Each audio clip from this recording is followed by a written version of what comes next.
Mga kabisnes naming minamahal, makikisuyo po kami. Naglalambing po kami sa inyo. Kung maaari po sana ay pakisuportahan natin Analisa Reality Vlog. Analisa Reality Vlog. Hello mga kabayan, kumusta po? Welcome po muli sa aking YouTube channel, Analisa Reality Vlog. Panibagong reaction po ang aking gagawin ngayon. Dito po yung patungkol ito kay Tony. So nasa part 13 na po tayo ng kanyang kwento ng kanyang buhay. Mula ho nung matagpuan po ito ng Ka-Business Official. So bago ang lahat, thank you Lord. Dahil dito nga po ako ay makakapaggawa na naman ng aking sariling reaksyon, sariling opinion patungkol nga ho dito sa pagtulong ni Ka-Business Official. At syempre back to back po sila ni Papa Dins TV, yung kanyang anak, silang mag-ama ay nagtutulungan. At meron pa rin ho silang isa pang YouTube channel na Ka-Business Family. Suportahan po natin sila, mga kabayan, Ka-Business, Kapapi at Kalingap. So itong aking reaction ngayon, dito po ito sa Ka-Business Official. Pero sabi ko nga kanina, back to back ho silang nagtutulungan yung mag-ama. Kasi minsan isinasama rin ho ni Papa Dins, ito si Tony, pumupunta doon kila Kayla para yung tao, ito si Tony mahasa, kumbaga makalimutan niya or ma-open up ulit ang kanyang pag-iisip sa mga nangyayari, yung totoong pangyayari sa kanyang buhay kasi nga nagkaroon to ng problema sa kanyang isip. Epekto nung ipinainom sa kanya na halamang gamot yung talampunay. So ito na nga ho, nasa part 13 na ho tayo ng kwento ng buhay ni Tony. At dito binalik na po siya sa nagpa-check up ulit sila. So mga 3 araw na nakalipas, ngayon lang ako nakapagawa ng reaction. Sobrang medyo naging busy ako sa aking life dito. So nung check up ni Tony, natuwa si Doc kasi nga nakitaan na to ng magandang pagbabago. At syempre tayo rin naman, pag ganyang usapang Tony na nakikita ho natin yung kanyang improvement, lahat tayo ay masaya. At doon nga naipagamot din, naipa-check up yung mga laboratory, may mga result at praise God dahil negative lahat.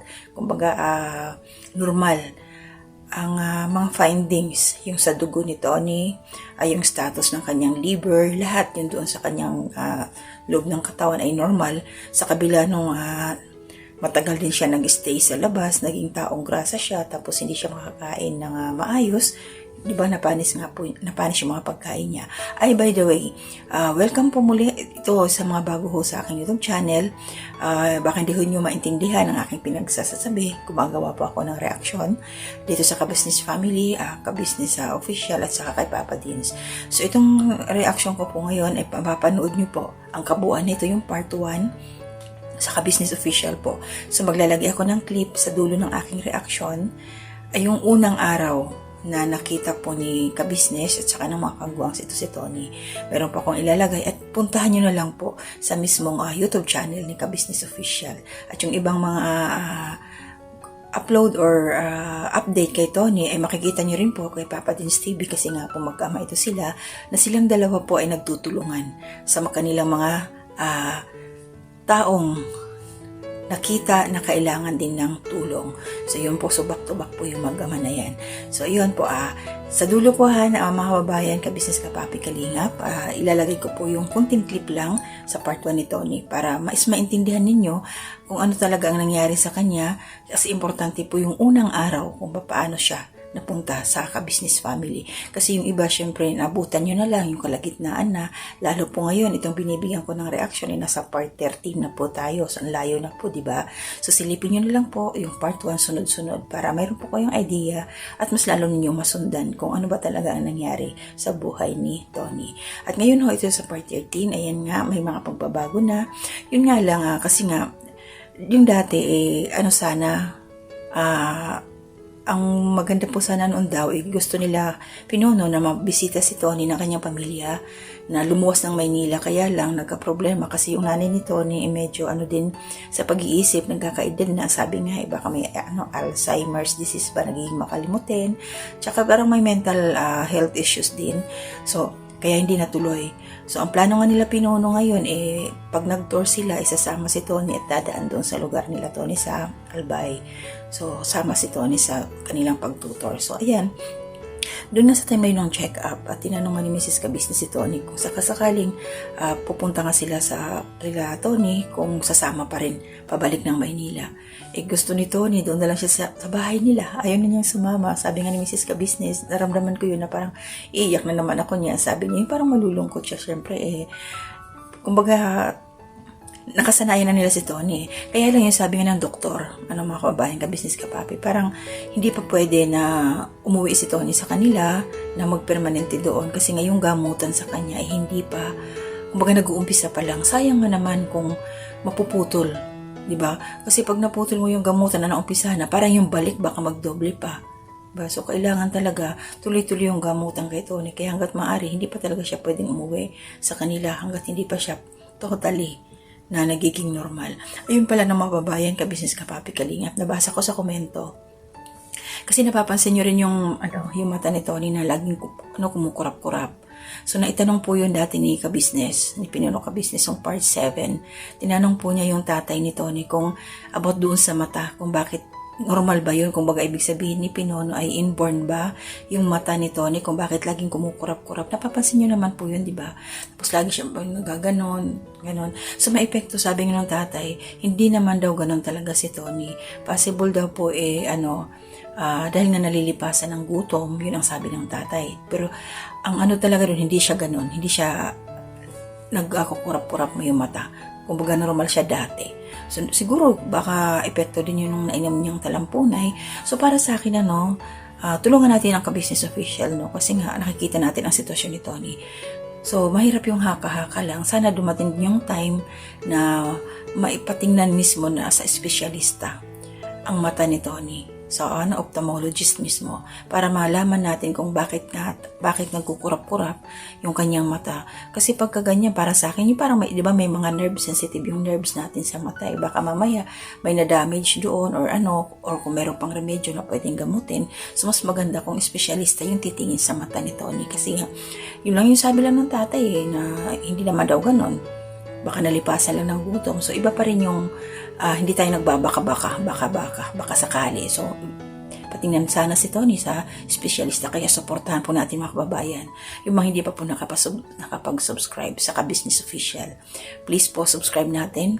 At saka yung pag nanonood po tayo ng mga video nila, huwag po tayo mag-skip. Dahil alam naman po natin na pag hindi tayo nag-skip ng ads, additional po yun na kikitain po ng YouTube channel ni Kabisnes at mas marami pa po silang matutulungan sa paraan ng ating ginagawa. Kasi syempre, pag walang mga viewers, wala rin silang income, mababa, tapos hindi lalawak yung kanilang pagtulong sa ating mga kababayan na nangangailangan. Katulad niya kay Tony, sabi nga ng doktor, mahabang proseso pa ang kanilang gagawin kay Tony. Hindi ito nakukuha ng 1 buwan lang. So, kailangan tuloy-tuloy. Pinaliwanag naman po ng doktor. Kung ngayon yung gamot niya, itutuloy ulit yung dating reseta kasi okay naman yung findings sa kanyang mga laboratories sa dugo. Itutuloy yung dating gamot niya. So, sabi nga ni Doc, hanggang sa paunti-unti, hanggang sa 1/4 na lang ang ininumin niya, hanggang sa mawala na. So, ibig sabihin nun, pag wala nang ininom si Tony, totally magaling na siya. So, maobserbahan yun mismo ng doktor. So, ngayon, tsaga pa rin sila kabisnes tayo. Suportahan po natin siya. Sila ni Papa Dins. Kasi sabi nga dyan, marami pa rin tayo ng mga nababasang komento na para tumaas yung views ni Kabisnes, tulungan natin ang ganitong paraan. Oo, tama yun. Tama talaga. So, i-share natin yung mga video ng Kabisnes. Suporta talaga kasi hindi nila kaya yun na kung wala rin tayo mga manonood na hindi rin tayong mag-share ng ating mga kakayanan. Hindi naman natin kailangan magpadala ng pera sa kanila. Yung lang sa atin, yung panuorin, suportahan yung kanilang mga ginagawang mga video at huwag tayong mag-skip ng ads. Malaking tulong yung para kay Tony. At hindi lang naman si Tony ang kanilang tinutulungan. So, ayan pa si Nanay Gina, pumayag na rin to na mapaturukan, mapa-injectioner or kung ano yung advice ng doktor. At least, may papagamot na naman. So, ibig sabihin mga kababayan, maraming obligasyones ang kabisnes family, ang kabisnes official. Kaya, hindi nila yun magagawa kung wala rin tayong taos-pusong suporta sa kanila. Kaya, yun, praise God dahil nga mapapadalhan din ng gamot.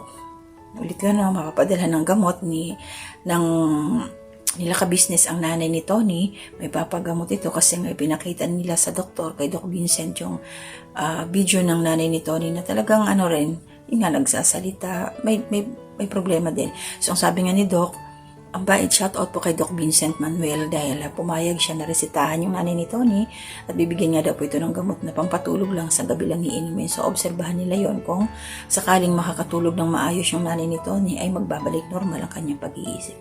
Diba? Ang bait din.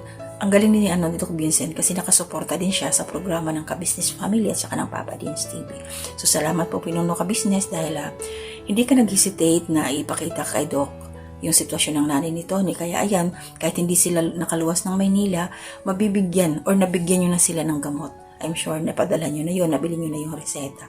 So antay na lang po natin kung kailan ang magiging update ng family ni Tony, kung sakaling nakainom na po ng gamot yung nanay niya. So, ang galing na merong partner doctor ang Ka-Business Family at saka Papa Dins TV dahil marami nga silang tinutulungan na may mga problema sa pag-iisip. So abangan din ho natin ang pagbisita doon kay Doc Vincent, ito si Kuya Eric. So abangan din po natin yun. So yun po muna yung aking reaction ngayon. Nakakatuwa lang yung improvement ni Tony na nag-aano na siya. Kahit paano nagiging attentive na siya. Yung isip niya, ayaw niya kay Mrs. Ka-Business pag nag-uusap-usap sila. Kumbaga, naiintindihan niya kung ano yung pinag-uusapan. Nakakasagot siya, although medyo mabagal pa yung response niya. Pero, tama naman daw po yung isinasagot.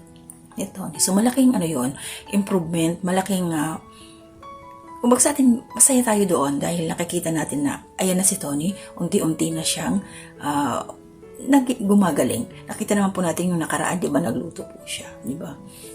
So, ayun. So, support lang po natin ang Ka-Business Official. Huwag po natin kalilimutan. Laban lang po tayo sa buhay. Katulad ng dati kong sinasabi. Isama na natin sa prayers ang mga pagbira ng Ka-Business Family nila Papa Dins para mas malawak pa ko ang kanilang mas spread na pagkawang gawa. Yun po. So, paano? Dito po ilalagay ko sa dulo yung, gaya ng sabi ko kanina, yung unang araw na natagpuan si Tony ng Ka-Business Family at magsa-shoutout po ako. Maraming salamat po sa mga sumusuporta sa akin, mga bagong pasok. Maraming salamat po sa inyo, to my silent viewers, to my viewers na nagko-comment po, yung mga naglalike at saka nagsishare. Maraming salamat po sa inyo. At shoutout po kay Kabayan Chris May, and shoutout din po kay Kabayan Ricardo Gregorio. Salamat po. Syempre kay Ate Marilyn. Shoutout po. Ingat po lagi. At kay Ate Ninette. Shoutout din po Ate Ninette. Ingat ka rin po palagi. Then, ang aking mga kasamang mga reactors po. Salamat din ho sa inyong suporta sa akin. Si Kabayan Anime Reactors. Si Kabayan Alminda Mix Vlog. Si Ma'am Flir's Channel. Si Katangay PLC. Si Kalingap Turak at saka si Kabayan Taong Gala. Sila po yung mga kasama kong mga reactors dito sa Ka-Business Official. So, salamat po sa suporta ninyo. At shoutout na rin po kay Kabayan Nelly Bibal. Shoutout po, salamat. At kay Kabayan Jose Pascual, maraming salamat sa suporta mo. Salamat din po sa mga opinion ninyo. Nandyan po sa comment, nababasa ko lahat. Maraming salamat, Kabayan. More blessings sa iyo at sa family mo. Mag-iingat po kayo palagi. And shoutout din po kay Kabayan Jeneline Jocales. Thank you sa suporta. Kay Kabayan Leonila Listangko. Salamat, Kabayan. Shoutout din po kay Kabayan Arminda Elias. Salamat po. And shoutout din po kay Kabayan Mohamed Sara Sobi. Correct na lang po ako at pasensya kung mali po ang aking pagkakabigkas sa iyong pangalan. Then shoutout din po kay Kabayan Purita Romero. Salamat po. At kay Kabayan Aida Bernales, shoutout. At kay Kabayan Bing, shoutout na rin po. At syempre, shoutout po sa aking pinsan, Awals Tradition, yung po ang kanyang YouTube channel. At sa kanyang mga anak, kay Alea, kay Ella, kay Baby Akil, at saka sa kanyang husband po, si Tabet. Shoutout sa inyo at sa aking mga anak na rin po. Ingat kayo lahat. Mahal ko kayo. So hanggang dito na muna ang aking gagawing reaction video. At to God be the glory.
Mga kabisnes naming minamahal, makikisuyo po kami.